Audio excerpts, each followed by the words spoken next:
Hubo un hombre que, según los estándares del mundo moderno, parecía tenerlo todo. Trabajaba sin descanso, perseguía cada oportunidad, acumulaba ingresos, inversiones y objetos de lujo. Su vida era una carrera constante hacia el siguiente nivel. Pero cada noche, cuando la puerta de su casa se cerraba y el ruido del día se desvanecía, un vacío profundo lo invadía. Un vacío que el dinero, con todo su poder, no lograba llenar. Se sentía atrapado en un ciclo de ambición y ansiedad, donde cada éxito solo aumentaba el miedo a perderlo todo. Fue en una de esas noches de agotamiento extremo cuando, casi por casualidad, cayó en sus manos un texto antiguo. Eran palabras escritas hace siglos por hombres que jamás conocieron los bancos, las criptomonedas ni los mercados bursátiles, filósofos estoicos como Séneca, Epicteto o Marco Aurelio. Ellos no hablaban de cuánto acumular, sino de cómo vivir sin ser esclavo de lo que se posee. Y allí, en esas páginas amarillentas, comenzó a comprender una verdad que hemos olvidado por completo. La verdadera pobreza no es tener poco, sino necesitar demasiado. La riqueza real no empieza en la cuenta bancaria, sino en una mente disciplinada.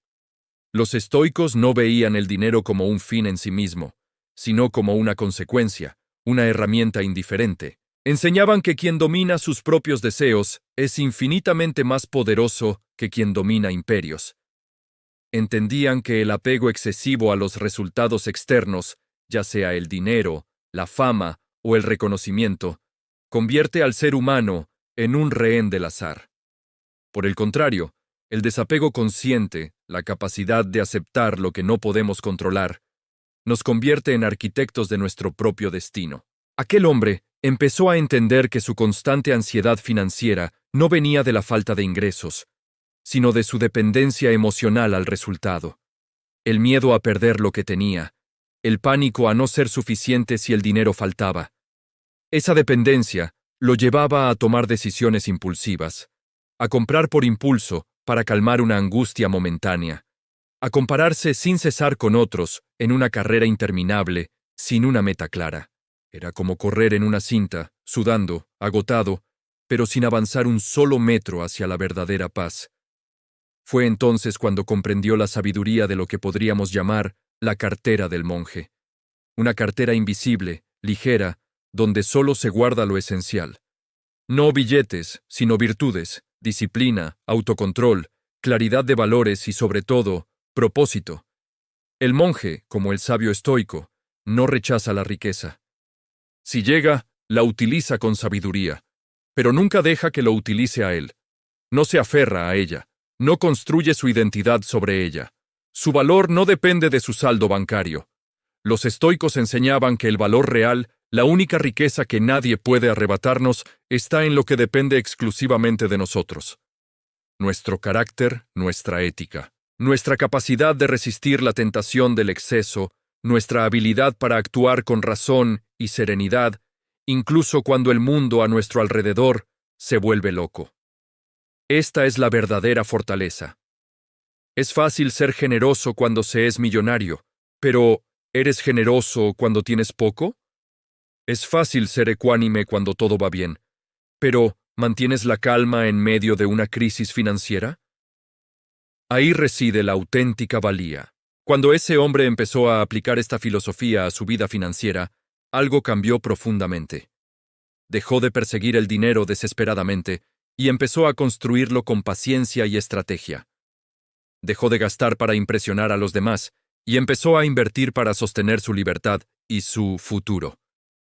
Abandonó la búsqueda de atajos y fórmulas mágicas y empezó a respetar los procesos, el interés compuesto, la constancia. Entendió que la disciplina diaria de ahorrar e invertir, por pequeña que sea la cantidad, genera más riqueza a largo plazo que cualquier golpe de suerte. Comprendió que el control de sus propios deseos es mucho más rentable que un aumento de sueldo, porque un aumento sin control solo eleva el listón de la ansiedad. Descubrió que la abundancia verdadera no consiste en acumular sin medida, sino en vivir con menos ansiedad y más propósito.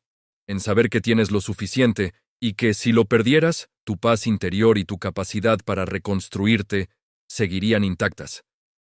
Y en este proceso, descubrió una paradoja fascinante que nadie le había explicado en las escuelas de negocios. Cuando el dinero deja de ser el centro de tu vida, empieza a crecer con mayor solidez. ¿Por qué? Porque las decisiones se toman desde la calma, no desde el pánico. Se asumen riesgos calculados, no apuestas desesperadas. Se invierte con cabeza fría y visión a largo plazo, no con el miedo a quedarse fuera o la avaricia del momento. La sabiduría estoica aplicada a las finanzas nos enseña a diferenciar entre lo que necesitamos y lo que deseamos, entre lo que es esencial y lo que es superfluo. Nos invita a practicar el infortunio voluntario, vivir de vez en cuando con menos de lo que podríamos permitirnos para recordarnos que nuestra felicidad no depende de los lujos. ¿Qué pasaría si un mes vivieras con la mitad de tu presupuesto? Te darías cuenta de que eres más fuerte y resiliente de lo que crees, y ese conocimiento es una forma de riqueza incalculable. Quizá el mensaje más poderoso de toda esta sabiduría ancestral es este: no eres pobre por lo que no tienes. Eres pobre cuando eres incapaz de estar en paz con lo que tienes. Eres pobre cuando un deseo insatisfecho te roba la alegría del presente. Eres pobre cuando vives con el miedo constante a un futuro que no puedes controlar. La riqueza moderna necesita números, sí, necesita hojas de cálculo y estrategias de inversión. Pero también necesita alma, necesita carácter, necesita una mente entrenada para resistir el ruido constante de la publicidad, la comparación en redes sociales y la urgencia artificial que nos imponen. Una mente que sepa decir, no, gracias, esto no está alineado con mis valores. O, sí, voy a esperar, porque la paciencia es mi mayor activo. Hoy, en un mundo obsesionado con ganar rápido y retirarse joven, la verdadera revolución financiera no es encontrar la próxima gran criptomoneda o la acción que se multiplicará por 100.